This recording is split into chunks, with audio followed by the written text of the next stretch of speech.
Seigneur Dieu, Almighty God, we beseech Thee to protect our King and to bless the people of Canada. Guide us in our endeavours. Let your Spirit preside over our deliberations so that, at this time assembled, we may serve ever better the cause of peace and justice in our land and throughout the world. Amen. We beseech Thee to protect our King and to bless the people of Canada. Guide us in our endeavours. Let your Spirit preside over our deliberations so that at this time assembled, we may serve ever better the cause of peace and justice in our land and throughout the world. Amen. Let the doors be open, que l'on ouvre les portes.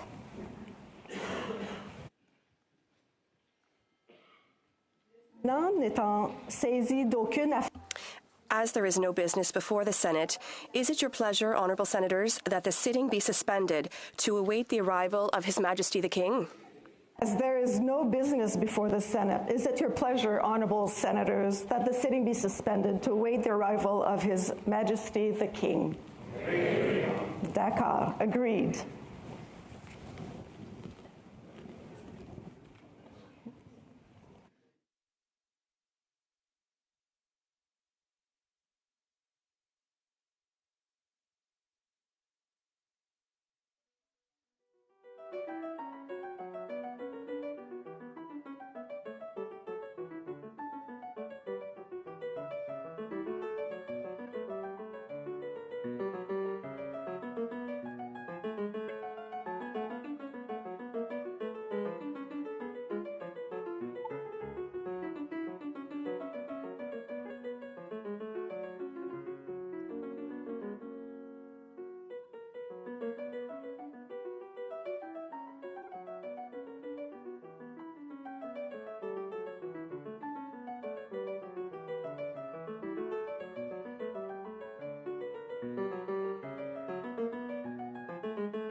May it please your Majesty. The House of Commons has elected me their Speaker, though I am but little able to fulfill the important duties thus assigned to me. If in the performance of those duties I should at any time fall into error, I pray that the fault may be imputed to me and not to the House of Commons, whose servant I am, and who, through me, the better to enable them to discharge their duty to their king and country, humbly claim all their undoubted rights and privileges, especially that they may have freedom of speech in their debates, access to your Majesty's person at all seasonable times, and that their proceedings may receive from your Majesty the most favorable construction.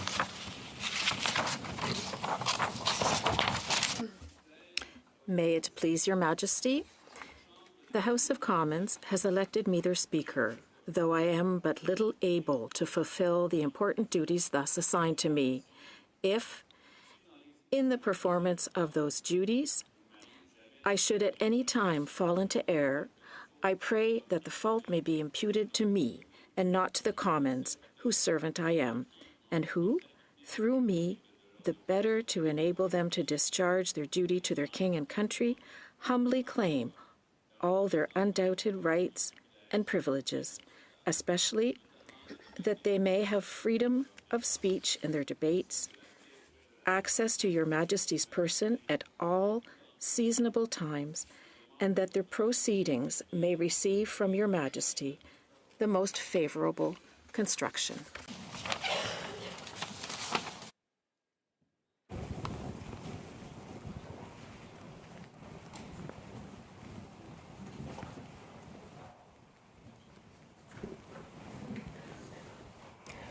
Mr. Speaker, I am commanded by His Majesty the King to declare to you that he freely confides in the duty and attachment of the House of Commons to His Majesty's person and government, and not doubting that their proceedings will be conducted with wisdom, temper, and prudence, he grants and upon all occasions will recognize and allow their constitutional privileges. I am commanded also to assure you that the Commons shall have ready access to His Majesty upon all seasonable occasions, and that their proceedings, as well as your words and actions, will constantly receive from him the most favorable construction.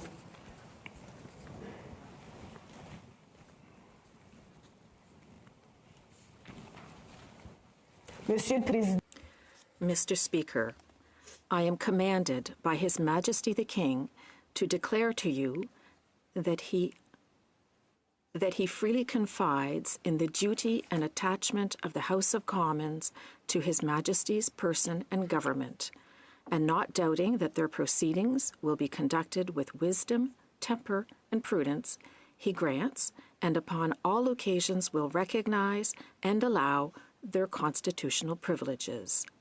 I am commanded also to assure you that the Commons shall have ready access to His Majesty upon all seasonable occasions, and that their proceedings, as well as your words and actions, will constantly receive from him the most favorable construction.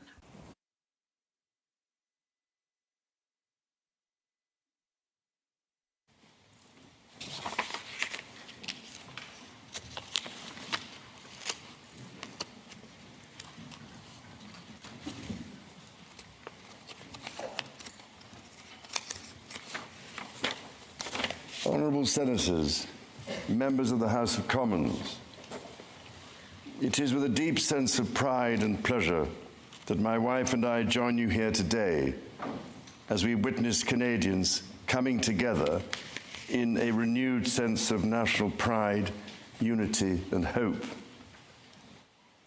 I would like to acknowledge that we are gathered on the unceded territory of the Algonquin and Anishinaabe people.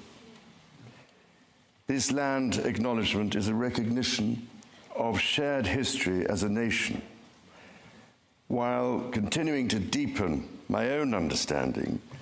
It is my great hope that in each of your communities and collectively as a country, a path is found toward truth and reconciliation in both word and deed. This is my 20th visit to Canada, spread over the course of more than half a century, and my first as sovereign. As I've said before, every time I come to Canada, a little more of Canada seeps into my bloodstream, and from there straight to my heart. I've always had the greatest admiration for Canada's unique identity, which is recognized across the world for bravery and sacrifice in defense of national values and for the diversity and kindness of Canadians. To the First Nations, Inuit and Métis peoples, you have welcomed my family and myself to your traditional lands with great warmth and hospitality, for which I am humbly grateful. This year, we mark the 80th anniversary of VE Day and VJ Day. On Juno Beach, at Dieppe, on the Somme, at Beaumont-Hamel, at Ypres, and on Vimy Ridge. At those places and many others, forever etched into our memories, Canadians fought and died alongside our closest allies. Aujourd'hui, Today, I see representatives from every part of Canada, from St. John's, Newfoundland and Labrador, to Victoria, British Columbia, and Arviat in Nunavut. I see the guardians of the fundamental rights and freedoms guaranteed in the Canadian Charter. And as King, I thank you for your service to your fellow Canadians across the length and breadth of this vast and great nation. you speak for your communities, representing an incredible richness of cultures, languages, and perspectives. We owe it to this generation and those who succeed us to think and act for the greater good of all. While the world faces unprecedented challenges, generating uncertainties across the continents with regards to peace and stability, economics and climate change, your communities have the skills and determination to bring a wealth of solutions. En encourageant la collaboration, by fostering collaboration and engaging in respectful, constructive debates, you will ensure this government is capable of bold and fair action to support Canadians. It has been nearly 70 years since the Sovereign first opened Parliament. In the time since, Canada has dramatically changed, repatriating its constitution, achieving full independence, and witnessing immense growth. Canada has embraced its British, French, and Indigenous roots and become a bold, ambitious, innovative country that is bilingual, truly multicultural, and committed to reconciliation. The Crown has for so long been a symbol of unity for Canada. It also represents stability and continuity from the past to the present. As it should, it stands proudly as a symbol of Canada today in all her richness and dynamism. When my dear late mother, Queen Elizabeth II, opened a new Canadian Parliament in 1957, the Second World War remained a fresh, painful memory. The Cold War was intensifying. Freedom and democracy were under threat. Canada was emerging as a growing economic power and a force for peace in the world. In the decades since, history has been punctuated by epoch-making events: the Vietnam War, the fall of the Berlin Wall, and the start of the War on Terror. Today, Canada faces another critical moment. Democracy, pluralism, the rule of law, self-determination, and freedom are values which Canadians hold dear, and ones which the government is determined to protect. The system of open global trade that, while not perfect, has helped to deliver prosperity for Canadians for decades, is changing. Canada's relationships with partners are also changing.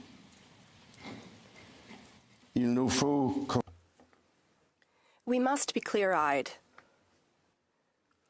The world is more dangerous and uncertain place than at any point since the Second World War.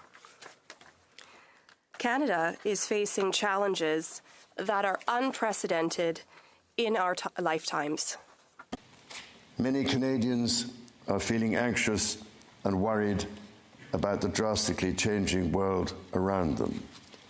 Fundamental change is always unsettling. Yet this moment is also an incredible opportunity, an opportunity for renewal, an opportunity to think big and to act bigger, an opportunity for Canada to embark on the largest transformation of its economy since the Second World War. A confident Canada, which has welcomed new Canadians, including from some of the most tragic global conflict zones, can seize this opportunity by recognizing that all Canadians can give themselves far more than any foreign power on any continent can ever take away. And that by staying true to Canadian values, Canada can build new alliances and a new economy that serves all Canadians. The Prime Minister and the President of the United States, for example, have begun defining a new economic and security relationship between Canada and the United States, rooted in mutual respect and founded on common interests, to deliver transformational benefits for both sovereign nations. Simultanément, in parallel, the government is working to strengthen its relationships with reliable trading partners and allies around the world, recognizing that Canada has what the world needs and the values the world respects.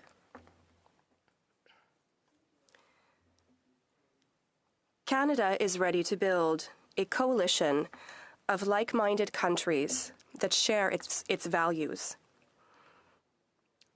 that believe in international cooperation and the free and open exchange of goods, services, and ideas.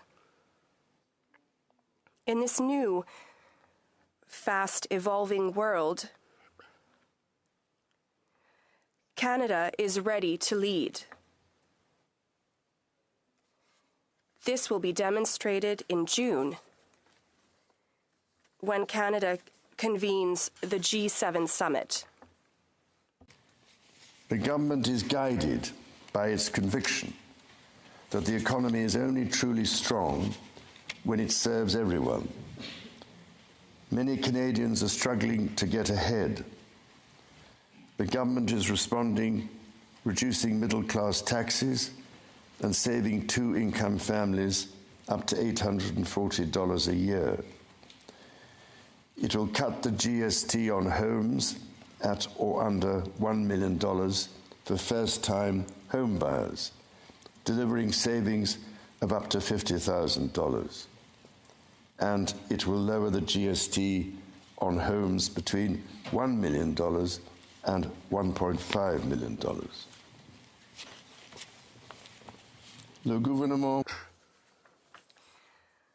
The government will protect the programs that are already saving families thousands of dollars every year.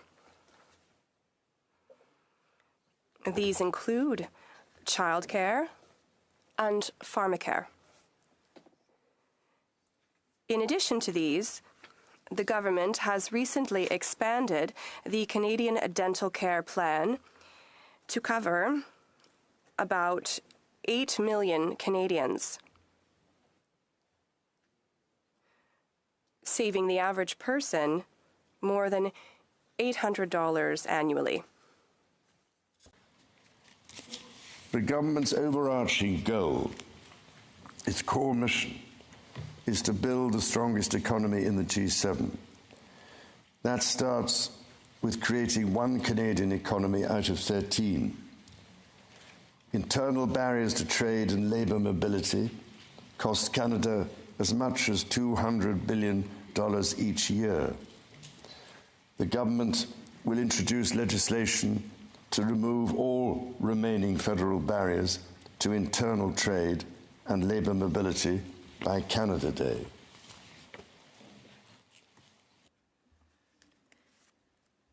Numerous premiers have already taken vital steps to break down provincial and territorial barriers to trade. Together, we will build on that progress to deliver free trade across the nation.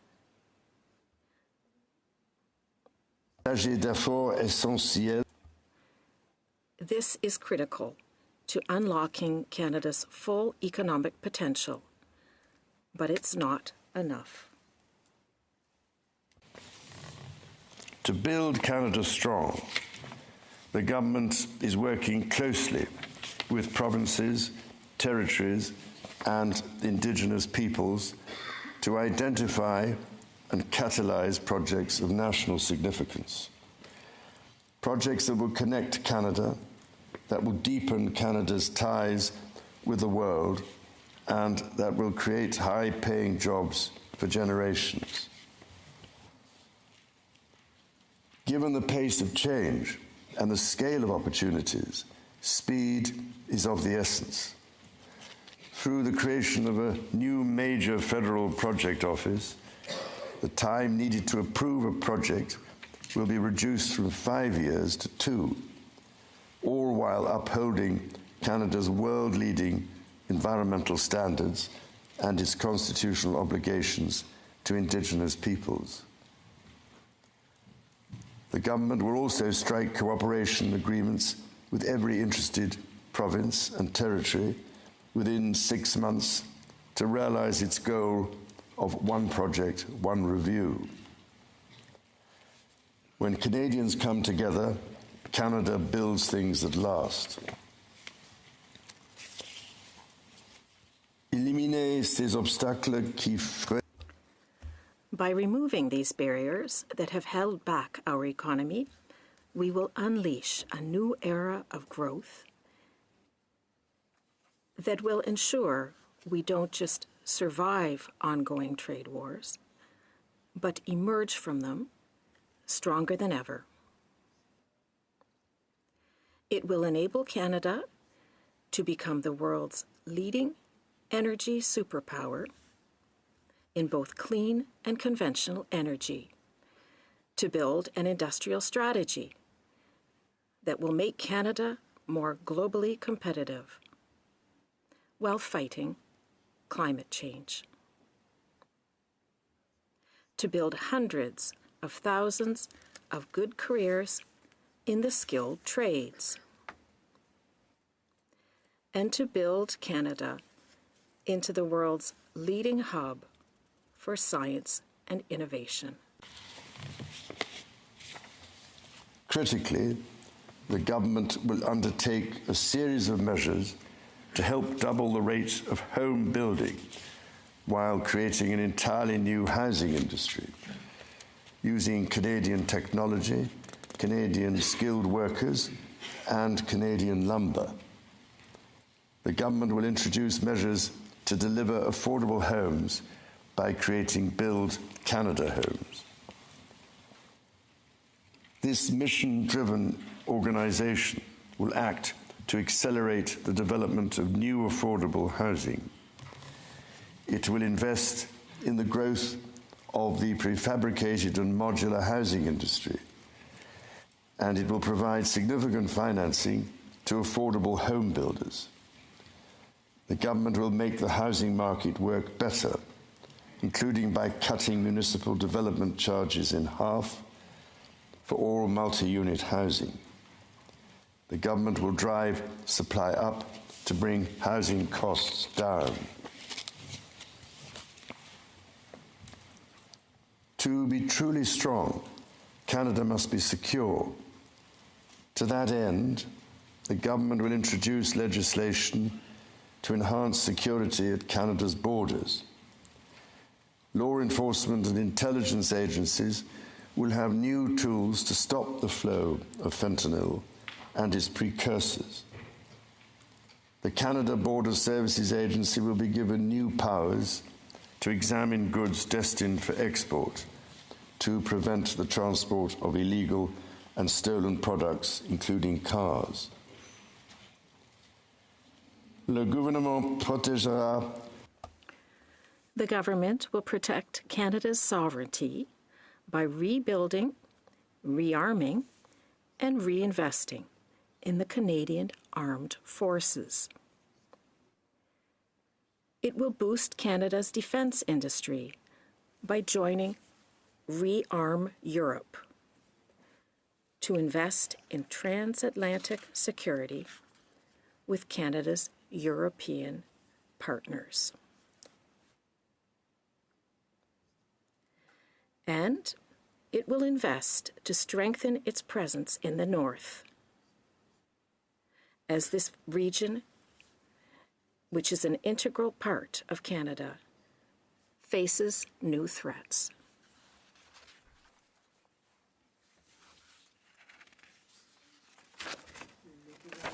To protect Canadians and their sovereign rights from wherever challenges may come at home or abroad.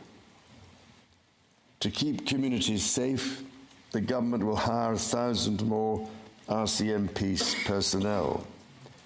It will change firearms licensing and strengthen enforcement of yellow and red flag laws.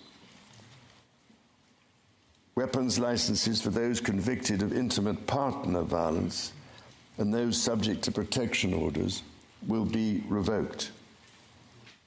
Through the deployment of scanners, drones, and helicopters, additional personnel, and canine teams, the government will stem the tide of illegal guns and drugs across the border.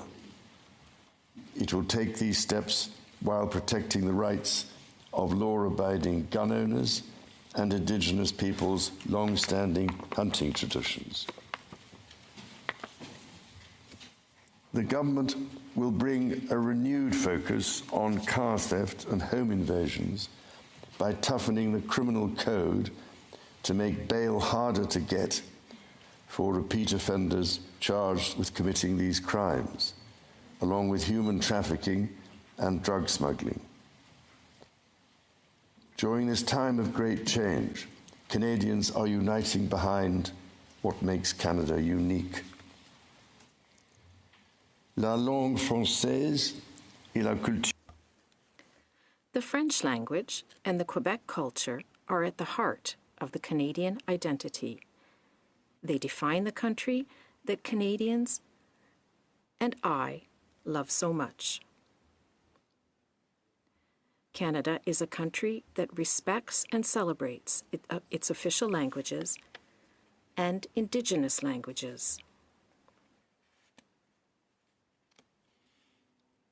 The government is determined to protect the institutions that bring these cultures and this identity to the world, such as CBC, Radio-Canada.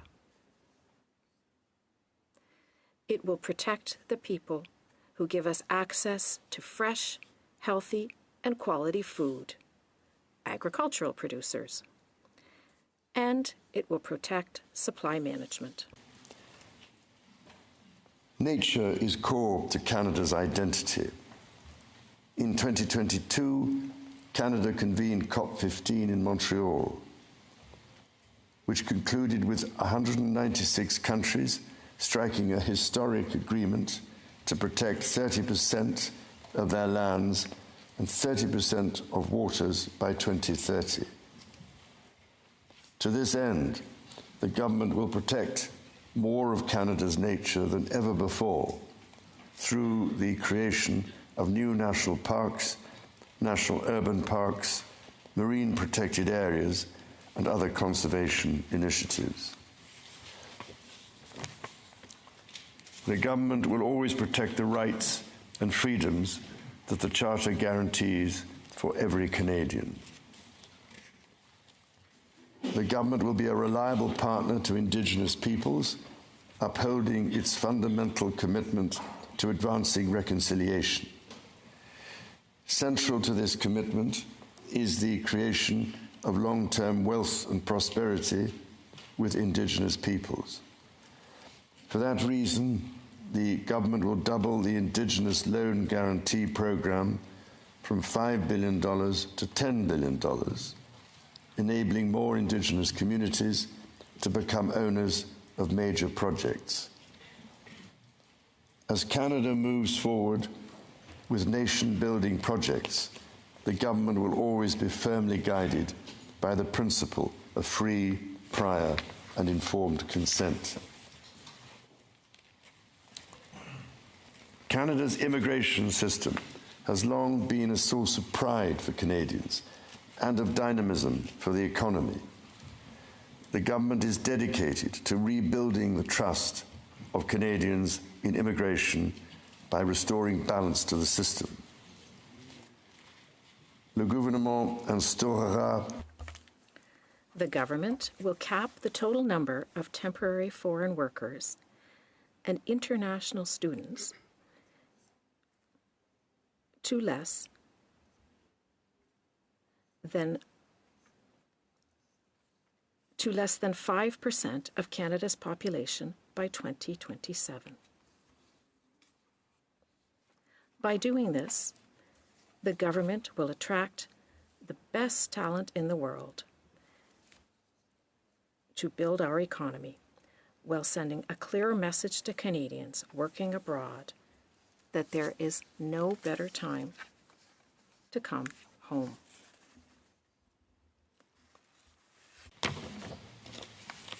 Dans toutes ses actions, le gouvernement. In all its actions, the government will be guided by a new fiscal discipline. Spend less so Canadians can invest more. Day-to-day government spending, the government's operating budget, has been growing by 9% every year. The government will introduce measures to bring it below 2%. Transfers to provinces, territories, or individuals will be maintained. The government will balance its operating budget over the next 3 years by cutting waste, capping the public service, ending duplication, and deploying technology to improve public sector productivity. In parallel, the government will take a series of measures to catalyze new investment, to create better jobs and higher incomes for Canadians.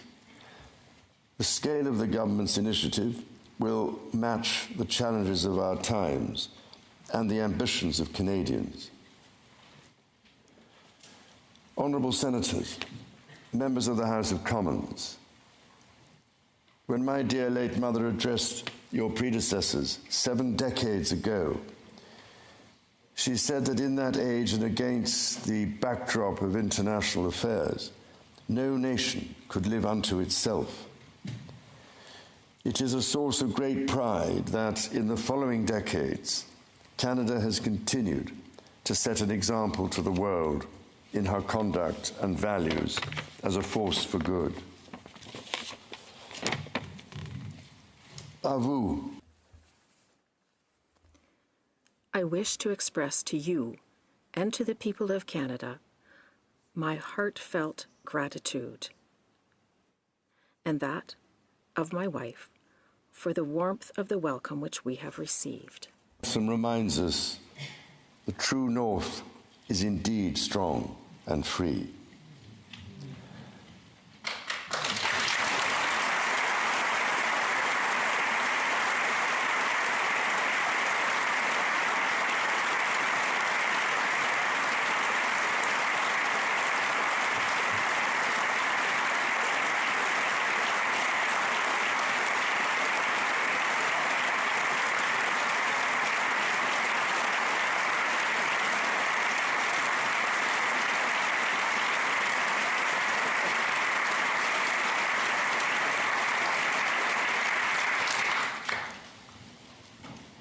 Members of the House of Commons, you will be asked to appropriate the funds to carry out the services and expenditures authorised by Parliament.